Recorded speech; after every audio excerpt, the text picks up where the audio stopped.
Okey, Assalamualaikum semua. Kembali lagi dalam channel saya.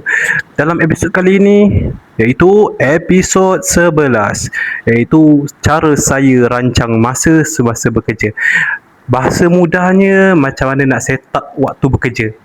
Okey, sebelum saya mulakan episod kali ini, okey, jangan lupa untuk tekan butang subscribe yang ada dekat channel saya bagi menambahkan lagi semangat saya untuk meneruskan untuk membuat konten-konten yang akan datang.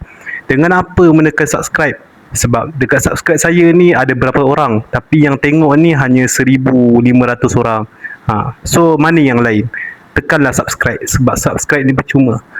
Kalau korang tekan subscribe ni akan membuatkan saya lebih semangat lagi untuk meneruskan konten-konten seperti ini, dengan lebih bersabar dan lebih kreatif untuk yang masa akan datang. Okey, jangan lupa subscribe. Okey, dalam episod kali ini dan apa cara saya merancang masa semasa bekerja, iaitu kita akan bahas tentang Foodpanda lah, sebab saya dah biasa main shift dengan Foodpanda. Okey, benda apa yang perlu kita buat semasa merancang kerja, iaitu pertama, korang kena tentukan masa nak bekerja. Iaitu korang kena buat tempahan semasa waktu nak bekerja. Macam mana korang nak buat? Kan? Macam saya ni, okey, saya tengok waktu-waktu dalam satu hari ni, dia ada bahagi pada shift. Ada yang shift pagi ke tengah hari, ada yang pagi ke pagi. Pagi ke tengah hari, dan tengah hari ke petang, tengah hari ke tengah hari. Petang ke malam, petang ke petang. Dia berbeza shift dia.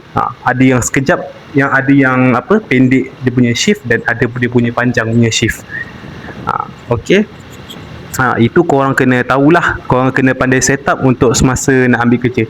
Tak kisahlah korang kerja Foodpanda ataupun kerja dekat mana-mana kerja di bawah majikan kerajaan ataupun di bawah bisnes orang, korang kena ikut masa untuk bekerja. Okey, yang kedua, tentukan target. Dalam bahasa kita, performance target. Performance target ni macam biasanya kita nak kumpulkan berapa satu hari kita boleh dapat. Bukan asal-asalan saja. Kita mesti kena ada target. Kan? Buat kerja ni mesti tahu berapa kita boleh dapat. Untuk permulaan bawa benda ni, korang mesti akan, okeylah, aku try akan bawa dulu, kan? Mana boleh dapat. Kalau aku dapat 100, hebatlah aku. Itu untuk permulaan untuk orang yang baru manja dalam bidang rider. Tapi untuk akan datang, untuk korang yang akan kerap buat benda ni setiap hari, korang kena tentukan satu hari mesti korang akan dapat berapa. Sebab ini korang kerja sendiri. Walaupun Foodpanda ni yang memberikan order, ataupun Shopee yang memberikan order, ataupun company-company dalam bidang rider yang bagi korang order, tapi korang mesti kerja sendiri. Korang tak ada kerja di bawah orang tak. Korang mesti buat untuk dapatkan duit. So korang kena tentukan berapa korang boleh buat. Kalau korang buat dari pagi sampai ke malam, berapa target korang boleh dapat. Sebab kadang target ni tak menentu sangat. So korang kena fikir macam mana korang nak dapatkan. Contoh, korang nak buat satu hari dapatkan RM100. Contoh, macam mana korang nak buat satu hari daripada pagi sampai ke malam. Macam mana korang nak target. Sebab kebanyakan rider lain tak boleh buat daripada pagi sampai ke malam untuk dapatkan 100. Kadang diorang dapat RM50. So susah diorang nak target diorang punya performance untuk satu hari. So korang macam mana korang nak buat? Apakah target korang? Kalau korang dah biasa dengan benda tu, insya-Allah boleh.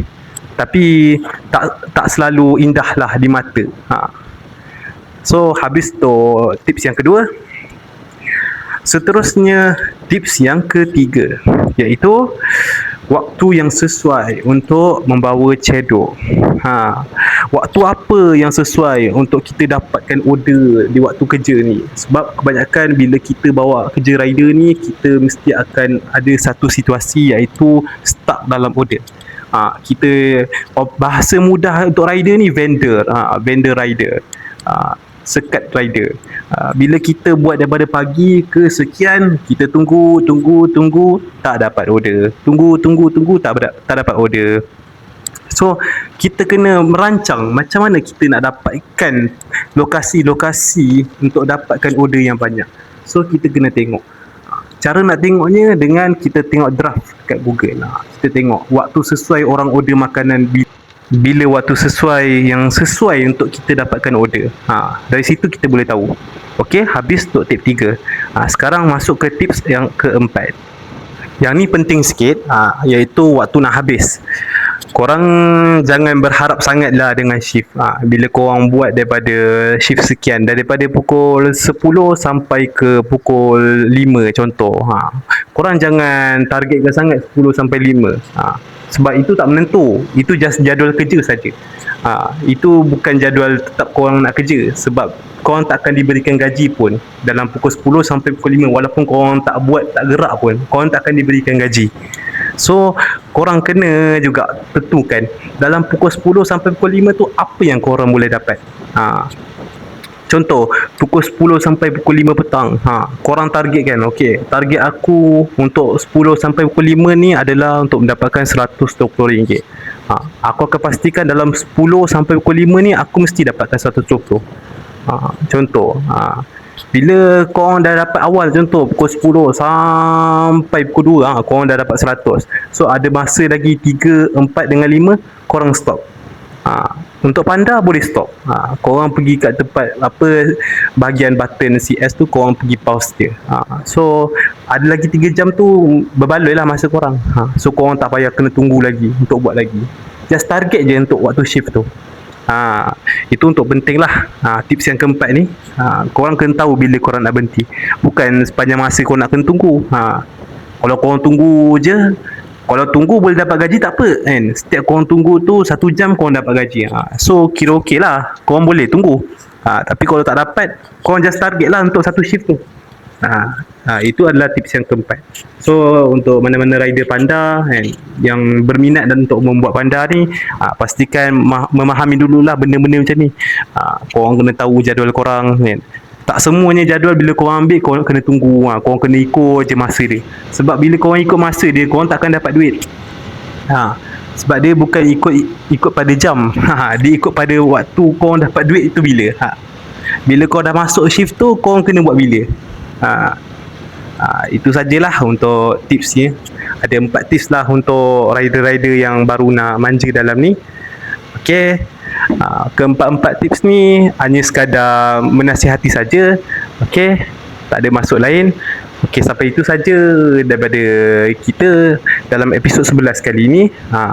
Kalau ada tersilap salah, boleh chat dekat komen ataupun PM personal seperti biasa. Okey, itu saja untuk video kali ni. Sebenarnya tak ada panjang sangat. Okey, jumpa di next video akan datang.